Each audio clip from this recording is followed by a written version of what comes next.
Hi, welcome to the PNOCS RaceHub, here to cover the Pepsi Night Owl Cup Series for Season 5. I'm Raptor, driver of the 20 car, here with Boom Boom Puddin', driver of the 26. Hey. And Logano Fan, driver of the 27. Hello. And this week we have Yellow joining us as our guest, driver of the 48 car. Hi. Alright, let's talk about the Daytona 500. This season, Daytona 500 had the most preparation of anyone so far. For 2 weeks, we had cars on the track practicing drafting. As soon as the last race of Season 4 was done, we had guys out there practicing their tandems, practicing their qualifying runs, so on and so forth. So we all participated in these practice. Let's go around and talk about what we saw out there in practice. Logano, what was something you saw out on the track before Speed Week ever began? The main thing I saw out there in the practices is that trouble can hit anywhere. The leader, the back of the pack, as long as you're in that draft, you're not safe. So that's something to look for in the Daytona 500. Everyone trying to go for the safe strategy, hanging out in the back. It's not going to work, it doesn't look like. And secondly, I saw the strength of those Toyotas, and specifically RPG out there practicing. You get those two hooked up, it's going to be pretty hard to pass them. Okay. Yellow, what did you see in the preseason practice at Daytona? Well, you see, what I saw was you had to be patient if you wanted to make that move on the last lap. You could not go earlier. You had to build up that momentum, and you had to make sure someone was there to go with you. Because if you were just alone, especially when those two RPG cars hooked up, the 20 and the 11, there's no way of passing them. You have to build up a line, and that's where it's necessary in the middle of the 500 to look for who's working with who. Okay. And Puddin', what was something you noticed out there in practice? If you were a third car trying to hook up to the two front cars in the tandem, it was not working. You had to pull out their draft and have your buddy behind you, whoever you're working with, help you work the outside lane. Which RPG, they use the outside lane like it was new footwear at Foot Locker or something. Yeah, out there as one of the cars that a lot of people are referencing out there, it was really nice having really fast cars and having a teammate to work with. But something I noticed is even if you had the fastest car on the track, you were not exempt from struggling if you were that third car in line. If the car in front of you in the middle did not back up to you and keep you with them, you could get left behind in a heartbeat, especially if the lines didn't trade cars. If everybody stayed in the lines that they were in, then things eventually narrowed down to where everyone was in the low line and people were falling off the back. But the more cars switched lines, the easier it was for the cars behind to keep up with the cars up front. So having said that, I think we'll move on to the next topic. So that's what we saw out there in practice. Let's talk about Speed Week. The first was the Unlimited, and that was everyone's first time out there really in a race, had everybody out there on track together. That was by far the most cars we had on track at one time. And there were a lot of cars that hadn't practiced either. So what was your biggest impression from the Sprint Unlimited? We can start with Puddin' on this one. I was a little concerned with people who didn't practice and then people versus who did practice. But it surprised me that they worked out. So we can move on to Yellow. What was something you saw out there in the Sprint Unlimited? Well, first, like Puddin' pointed out, we did have the people who weren't in any of those first practice sessions with the people that did, and you could see that they learned quick with the people who have practiced, and they started calling their lines, and everything was pretty good. No, there wasn't any big wrecks. Everyone was fine. We had occasional small wrecks, but it was good. And the ending there, it was just a matter of who you could hook up with at the end. Okay. Logano, what did you see there at the end of the Unlimited or anywhere throughout the race for that matter? Well, for my cockpit, I was just trying to test out the car because I'm going to be using a similar setup in the 500. We had those RPG cars hooked up all night long in that Unlimited, and it was pretty hard to pass. I was just trying to time runs and see how I could pass them. Hopefully learn something for the 500. At the end, once those two got hooked up, it was pretty hard to catch them back. Yeah, something I noticed when we were practicing is when me and the 11 did hook up, we were able to make some pretty big moves, especially if the 27 car was with us. If me, the 27, and the 11 were in a line, I felt very confident that we could go to the front. I was a little iffy if the 27 was in front of us or something like that he would jump out of line on us as soon as he cleared. but I noticed that us three together had some strength. But something else I noticed is that if I had the 11 behind me, yeah, we would go to the front, but also he was getting very good at passing me coming off of turn 4, and I knew I was going to have to defend that. So on the last lap, when we were going through 3 and 4, I'm really not sure if it was the 11 behind me or who it was, but it was just me and one other car, and I knew that I would be at a disadvantage if we came off turn 4 the way we were. So just barely in turn 4, I just tapped the brakes just a little bit to kill the momentum of the car behind me, and that worked out pretty well, and was able to keep him behind me until we crossed the line.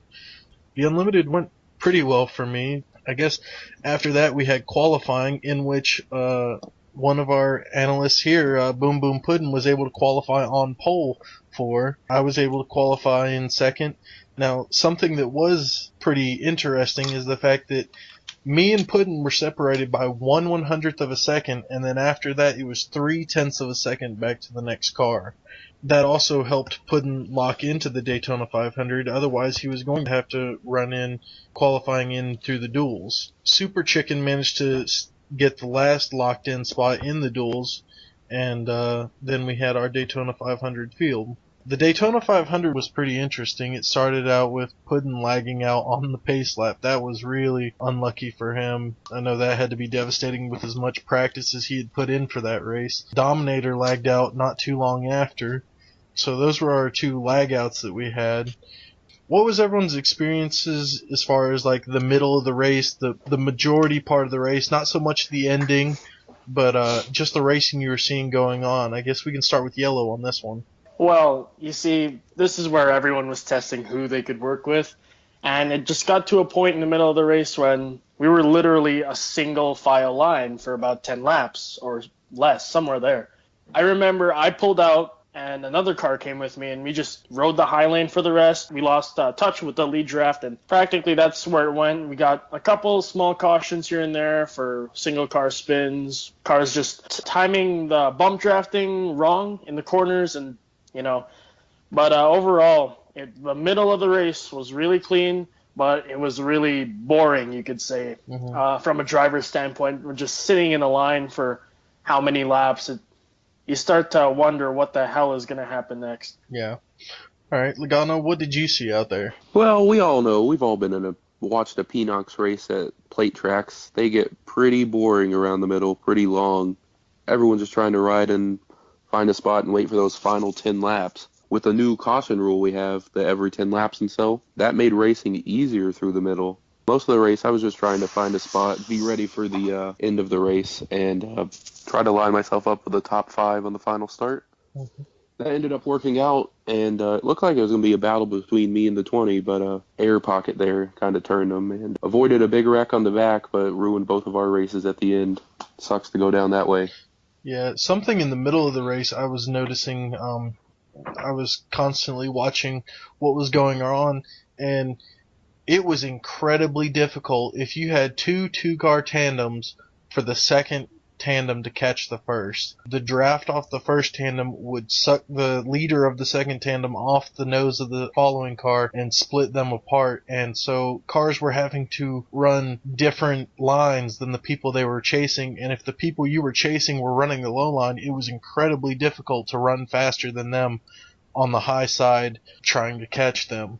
When we got single file, the last car in line about every 2 to 3 laps would have lost the draft, and so that was something I noticed. So if you saw the guy behind you starting to lose the draft some, a lot of the guys would check up and grab that person, and then if there was a large pack in front of you, you were able to draft back up to them most of the time. If you didn't check up and grab that person behind you, then that would be you losing the draft then a couple laps later. That was something I noticed.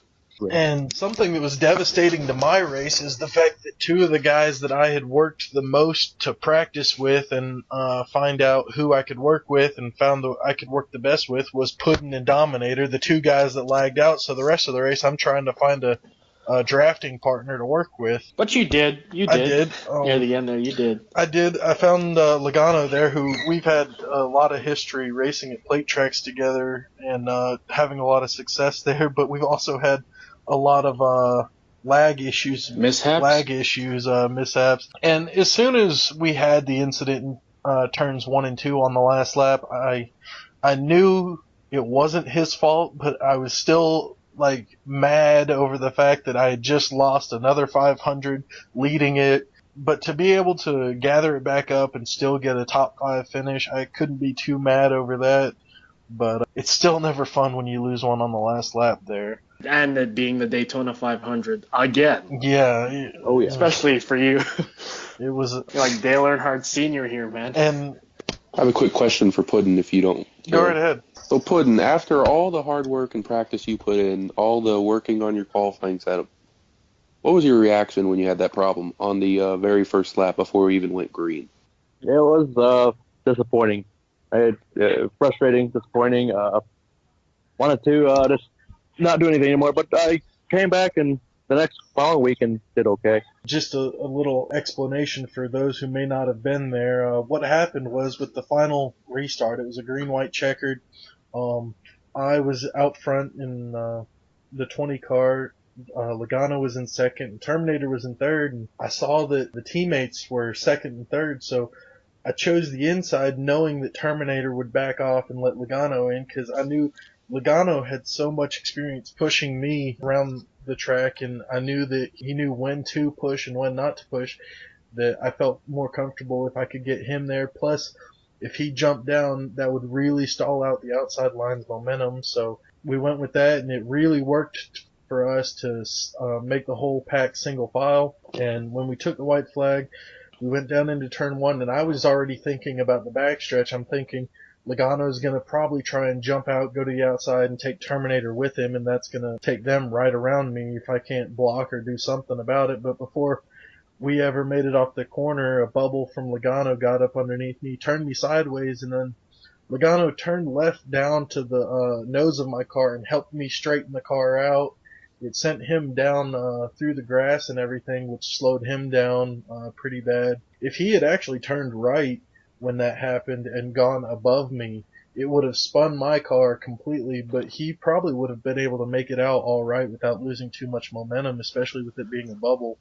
After that happened, it was a mad dash to the finish by all the cars behind us. There was a three-way battle between the 5 car, the 31 car, and who's the other car, guys? The 48, the winner. 500 right there. The 48 car. Oh, man. I can't believe we let him win a 500. I'm just kidding with you. Yeah, well, my heart was racing the moment I saw your car sideways. I was like, dang, man, this is going to go really bad again, because that's what happened last year. So the moment everyone got back up, I'm surprised they even let me back up on the track, the 31 and the 42. They let me back up. How kind of them. And that really did not work for them at the end there, because 42 went in the wall. I ended up passing that 31. And, man, at that point, coming off of 4, you didn't even think about the Daytona 500. You were just trying to make it back to the line, trying to get a solid finish. And next thing you know it, winding up in victory lane. Now, one thing I have to point out about this 500, and I personally believe it's completely due to all the practice that we ran, is we had a last lap crash in which not a single car went around. I got sideways, I went perfectly sideways, but Logano helped me straighten it out, and I was able to continue going on and even get our top 5. And really all it did was fanned everybody out, killed some momentum, and reshuffled the field, but everybody was still going with a full head of steam, and if there had been another incident, everybody was still in contention for that race. And so I gotta say that's probably, as much as I hate to say it, probably one of the best Daytona 500 finishes we've had. Anybody else have anything else to say about Daytona? Well, we did see some underdogs, people who didn't practice very well, end up being some of the best drafters in the pack, especially the 42 car. He was there in the entire race, really. He was running top 5s all day. Like, he was pushing people to the front. Another car, really another car that falls under that same category would be that 88 Combat, man. In practice and even a lot of the time during the race, man, it was like nobody wanted to touch him with a 10-foot pole, and if he made a move, everybody just kind of let him fall through. Nobody really went with him, but I started working with him a little bit, and man, he had a fast car and could get to the front. if you would work with him, but hardly anybody was working with him, so that really hurt him a lot. Especially in the last couple laps, no one helped him at all. Yeah, and he was that second car in the That outside kind lane. of does go for combat. He's a single car team, which no teammate working with himself. Hey, it's hard to find a teammate out there when they know you have no team. You have only a one car team. You're not that strong with